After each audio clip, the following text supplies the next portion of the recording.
And she went into this place where this temple of Venus was located with the Bishop of Jerusalem, Macarius, and through some miraculous inspiration or vision, this is the spot, let's start digging. According to literary tradition, Helena and her assistants found not one cross but 3, and some claim it was then that the relic began to exert miraculous powers. So how are they going to know which cross is the cross that the Lord was crucified on? They found a woman who was terribly ill, and they had her press her body against each of the crosses. And she was miraculously cured by the wood of the cross that the Lord had been crucified on. The story goes that Helena broke off pieces of the true cross so they could be distributed to church officials throughout Constantine's empire. Helena's next goal was to locate the crucifixion nails. Legend has it that she began to pray and that the nails suddenly appeared gleaming like gold.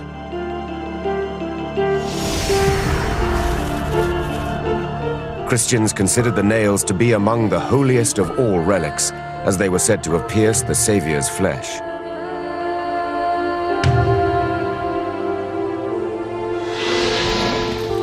Helena wanted her son Constantine to benefit from their holy power. It was Helena's idea to take some of those nails and to have them put into his helmet as a kind of spiritual protection of him, and to have one put in the bridle of his horse. Many military leaders followed Constantine's example, seeking to exploit the purported power of the relics. We do get a number of cases where relics were carried into battle as a kind of talisman to help you win a battle, as a kind of magic weapon, if you like. Her mission accomplished, Helena left Jerusalem in 327 AD bound for Rome, but she didn't survive the journey. However, it's said that some of her relics did and were kept at her Roman palace, which later became the Abbey of Santa Croce. Over the centuries, the allure of Helena's relics for the faithful has never abated, nor has the question of their authenticity. They can be genuine only if Helena's story is accurate, but there is little evidence to support it. That whole story is suspect, and contemporaries made no mention of finding this, so it's clear, and the story got better every time it was told, so that's a pious legend and not to be taken seriously. Carbon dating of the titulus has validated such skepticism. The results put its origins in the Middle Ages. So far, the Church has declined all requests by scientists to analyze the cross or the nail. The power of a relic, of course, has at least as much to do with belief as authenticity.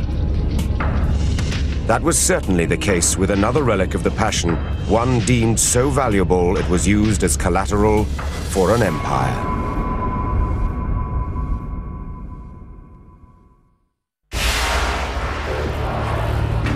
They twisted a crown of thorns and placed it on his head, with a cane in his right hand.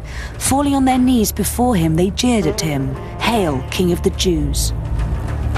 You have 3 Gospels, Matthew, Mark, and John, in that order, who talk about the crucifixion. They all agree on certain things, but they specifically mentioned that the soldiers, in mocking and abusing Jesus, went off and found some kind of shrubbery that had thorns attached, that they beat into some kind of crown or helmet that they smashed onto his head. The crown of thorns conjures up one of the most vivid images of the crucifixion of Christ. While the biblical accounts agree a crown existed, the blood-stained circlet of reeds disappeared after the crucifixion and was lost for centuries.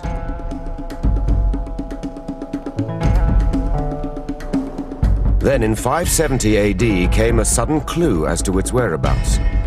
In Jerusalem, a pilgrim named Antoninus of Piacenza reported that it had survived. He claims that The Church of Mount Zion in Jerusalem had an object that they called a crown of thorns, and this is what people are coming in and honoring as that relic.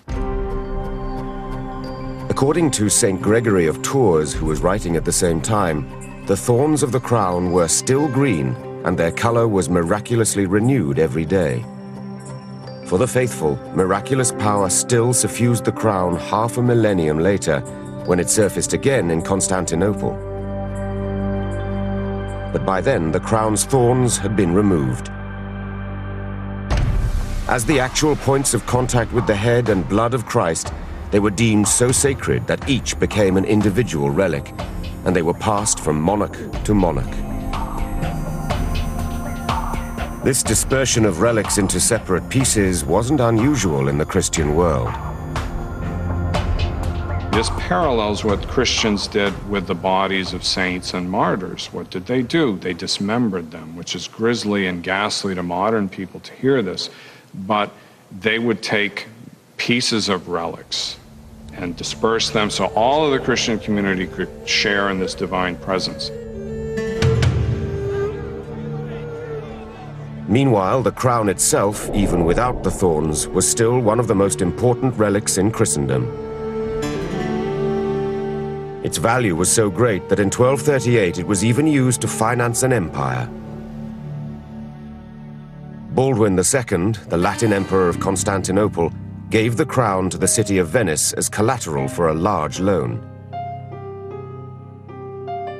When Baldwin defaulted on the debt, the Venetians sold the crown to King Louis IX of France for 135,000 lire, an amount more than half the yearly expenditure of the realm. The king's piety was matched only by his business acumen. He knew the crown would draw pilgrims to Paris. There's a lot of money involved in terms of pilgrimage, but let's turn that around. There's a lot of demand that the average person who is illiterate, who lives in grinding poverty, who lacks modern medicine and all the things that we can rely on when we're sick or we're fearful, the relics provide tremendous comfort. Louis housed his newly acquired crown in Sainte-Chapelle, or the Holy Chapel, on the Ile de la Cité in the center of Paris. Today in modernity, wealthy people will give money for noble causes, and they'll have their name on a building. In the Middle Ages, a king like Louis IX would build a magnificent chapel as a kind of showcase of the best that French Gothic art would have. During the French Revolution, the crown of thorns was moved out of Sainte-Chapelle as a protective measure and quietly placed in the Bibliothèque Nationale. Then, in 1806, it was deposited in the Cathedral of Notre Dame, where it remains today. In 1908, scientists examined the woven vine said to be the crown of thorns. They determined that it was made from a bush known as the Sisyphus spina Christi, a plant indigenous to Israel. The crown is still venerated by believers as an object of mystical power. But another relic of the Passion exists with still greater claims to miraculous power. One of the soldiers pierced his side with a spear, and at once there was a flow of blood and water. This is vouched for by an eyewitness, whose evidence is to be trusted. He knows that he speaks the truth, so that you too may believe.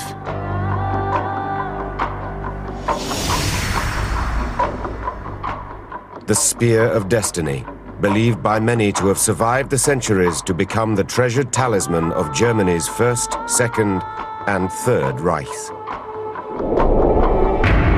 The legend of the spear is that whoever possesses it and understands the powers it serves holds the destiny of mankind in their hand for good or evil. The spear is said to have been used by a Roman centurion named Gaius Cassius Longinus to pierce the side of Jesus. Some say that this was an act of mercy in a merciless time, that Longinus used his spear in a humane way to prevent Roman soldiers from breaking Jesus' legs, a brutal practice designed to bring on death. Cassius wanted to show that Jesus did not have to be mutilated. And so he demonstrated he's already dead by sticking